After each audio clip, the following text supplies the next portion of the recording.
А также в исламе существуют адабы чихания, которых должен придерживаться каждый верующий.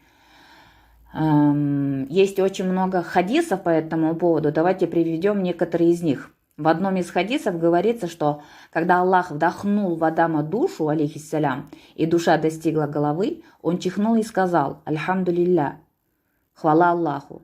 Тогда Всевышний Аллах ответил ему: «Ярхамук Аллах, да помилует тебя Аллах». А также и в других хадисах сказано: на мусульманине лежит 5 обязанностей по отношению к своему брату-мусульманину. Первое – это вернуть салям.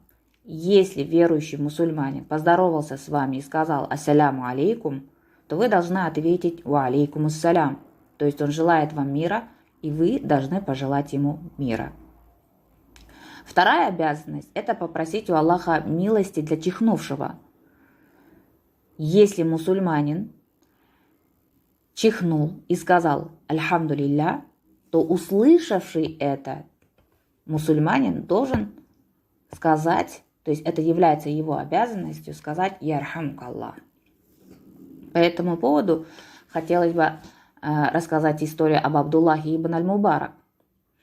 Это ученый по Корану, он был ученым по Корану и Сунне, был усердным поклоняющимся Аллаху человеком.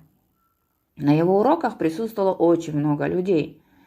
Однажды он шел с мужчиной по дороге, и тот чихнул, но не восхвалил Аллаха. То есть он не сказал «Альхамдулилля».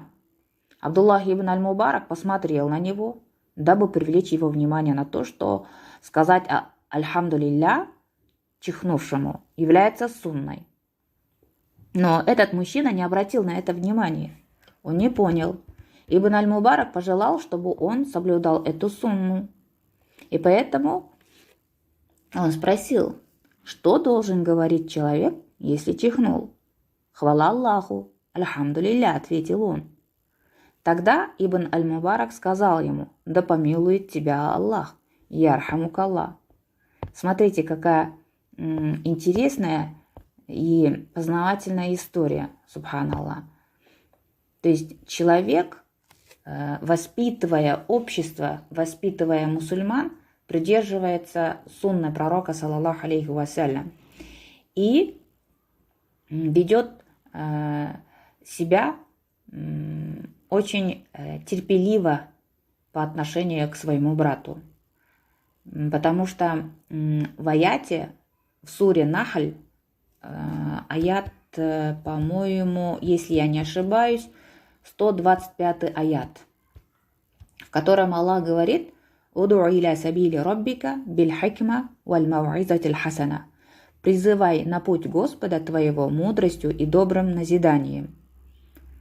То есть все мы, мусульмане, которые обладают знанием или же знают немножечко о своей вере, должны делиться своим знанием со своими родственниками, с окружающими тебя людьми, и при этом придерживаться мудрости, доброго отношения по отношению к ним, и быть терпимее к тем людям, которые не понимают или же